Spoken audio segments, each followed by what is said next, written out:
Greetings, my friends, and welcome back to our Standing Watch program.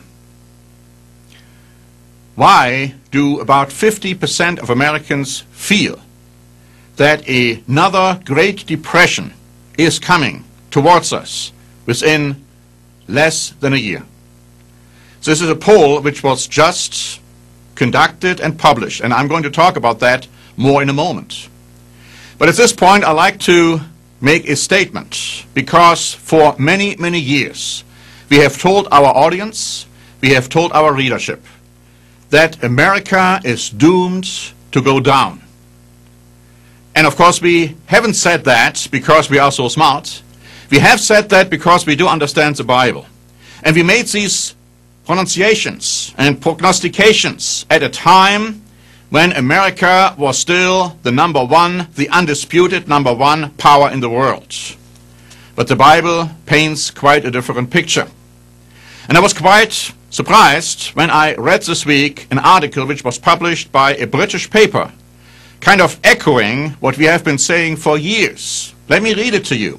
It was published by The Guardian, dated June the 6th, saying, "The US is a country with serious problems. The budget, which was in surplus little more than a decade ago, now has a deficit of Greek-style proportions. There is policy paralysis in Washington. The assumption is that the problems can be easily solved because the US is the biggest economy on the planet, the only country with global military reach, the lucky possessor of the world's reserve currency, and a nation with a proud record of reinventing itself once in every generation or so." But then the author, even though he is not as negative towards the developments as I am, nevertheless paints this picture, going on to say, "America in 2011 is Rome in 200 AD, or Britain on the eve of the First World War, with cracks beginning to show. The experience of both Rome and Britain suggests that it is hard to stop the rot once it has set in. So here are a few of the warning signs of trouble ahead. Military overstretch, a widening gulf between rich and poor, a hollowed-out economy, citizens using debt to live beyond their means, and once effective policies no longer working. The high levels of violent crime, epidemic of obesity, addiction to pornography, and excessive use of energy may be telling us something.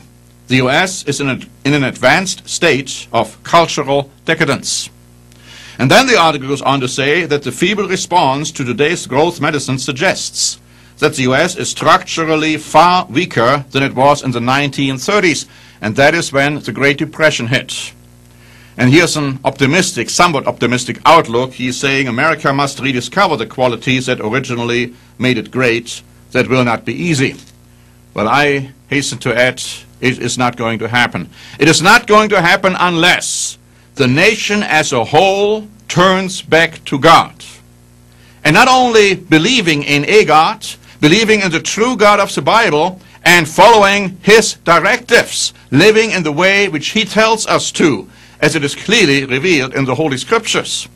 But as we will hear in this program, the chances that that's going to happen are very, very slim. Because here, first of all, it's another article which was published by CNN, dated June the 3rd, saying, "China has dropped 97% of its holdings in US Treasury bills, decreasing its ownership of the short-term US government securities from a peak of $210.4 billion in May 2009 to only $5.69 billion in March 2011. And then it goes on to say that until October, the Chinese were generally making up for the decreasing holdings in Treasury bills by increasing their holdings of longer-term US Treasury securities. But since October, China has also started to divest from longer-term US Treasury securities. Now, what does this mean in practical terms for this country? Well, the article goes on to say, to the degree that the $1.7 trillion in short-term US Treasury bills extant as of March must be converted into longer-term US Treasury securities, the US government will be forced to pay a higher annual interest rate on the national debt. You see, because of what China just did, we will have to pay higher interest on our national debt. And the article explains that as of the close of business on Thursday, the total US debt was $14.34 trillion. And now we have to pay a higher interest rate on that debt. No wonder Americans are worried, concerned, that this cannot go on for long.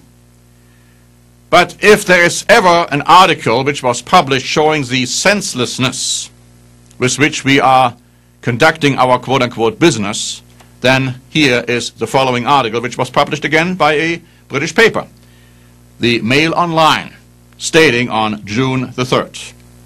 The US is providing hundreds of millions of dollars of foreign aid to some of the world's richest countries, while at the same time borrowing billions back, according to a report seen by Congress, which shows that in 2010 the US handed out a total of $1.4 billion to 16 foreign countries that held at least $10 billion in Treasury securities. Now you tell me how much sense that makes. It makes absolutely none to me. It goes on to say, 4 countries in the world's top 10 richest received foreign aid last year, with China receiving $27.2 million, India $126.6 million, Brazil $25 million, Russia $71.5 million, Mexico also received $316.7 million, and Egypt $255.7 million.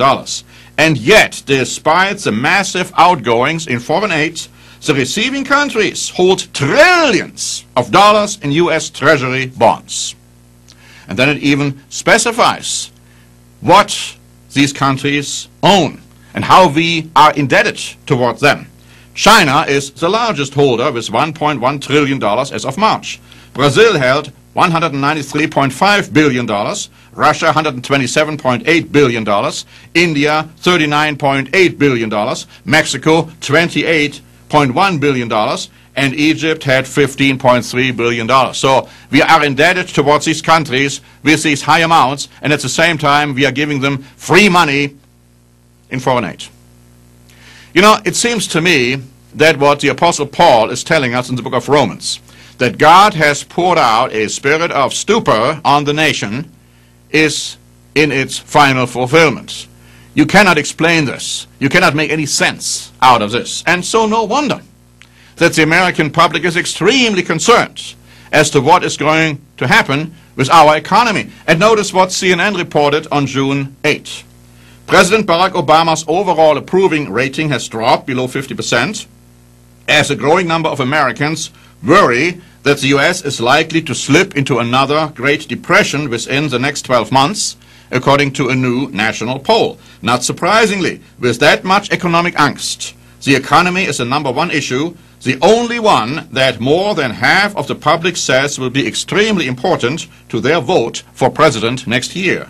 Nearly all issues that at least 4 in 10 say will be extremely important to their vote are domestic issues. Terrorism also makes that list, but Afghanistan is fairly low, and Libya is tied for dead last out of the 15 issues tested. Abortion and gay marriage also rank very low, indicating that 2012 may be an election that is shaped more by bread and butter issues than social and moral concerns. And that, my friends, is another huge problem, contributing from a spiritual standpoint as to why we are in the mess we are in. We are not any longer concerned how to live, as long as we have bread and butter on our table. God sees that quite differently, and he is not at all amused about our attitude towards his way of life, towards his law, towards what he stands for.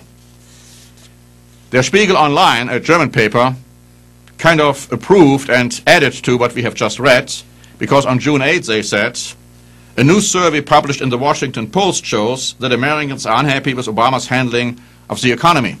Almost 60% of those surveyed said that the economic recovery has not yet begun.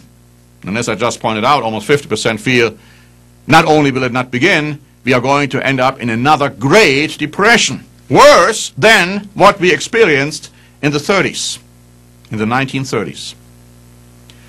And when we are in a situation like that, where we are really bogged down with economic problems, here we are facing the tremendous insanity of this new health care bill. Let me read to you from Money News, dated June the 7th. 3 in 10 employers will abandon offering health coverage to their employees when President Barack Obama's Affordable Care Act takes effect in 2014, according to a survey published by the McKinsey Quarterly. Now, the White House was very quick to dispute what was stated here. And I also like to add that Congress approved that health care bill. But this article goes on to say, while only 7% of employees will be forced to switch to subsidized exchange programs, 30% of companies say they will definitely or probably stop offering employer-sponsored coverage, according to that study. They say we rather pay the fine than offering health care to our employees. That is what happens if we are ruling with insanity, with senselessness. And don't you assume one moment that I am now taking a side against one party and for another, because the problem is deeply rooted in our spiritual concepts. And no party, no political candidate comes remotely close to living in harmony and preaching in harmony as to what the Bible has to say. My friends, we have published a booklet. It is published, or is titled, The Fall and Rise of Britain and America. The Fall and Rise of Britain and America. Yes, Britain and America will fall. Now they will rise again, but they will only rise after Jesus Christ has returned. But they will fall mightily before his return. And let me just tell you, my friends, Christ's return is very, very near. The fact that America is going down is just one of the many indicators prophesied in Scripture which have to be fulfilled to make it possible that Christ will return. But we are seeing these developments occurring in front of our very eyes, and so we know that he is at hand. His return is near. And so we can expect that America is going to go down totally. It's not going to discover and recover from its economic demise, no matter who is going to lead this country, no matter what party is going to come to power. Let me end on a positive note, my friends. You can be protected by God. If you turn to him, if you live his way of life, he is offering you protection. He is offering you even economic prosperity in times of economic hardship. As unbelievable that may sound, the Bible makes that promise as much as it is telling us that America's future is a very grim one. Thanks very much for watching. This is Norbert Link for the Standing Watch program.